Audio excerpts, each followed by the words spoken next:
What we got going, Bryce?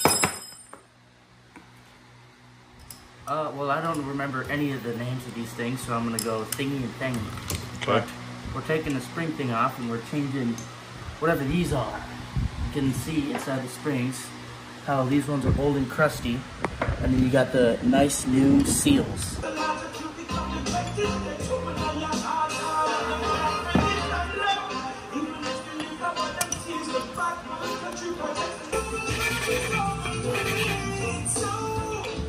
We got all the valves lapped and we got all the valve seals replaced.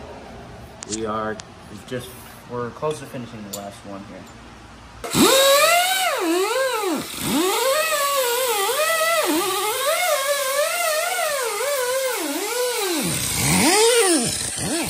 There you go. Let's see how close you can get to 25, okay?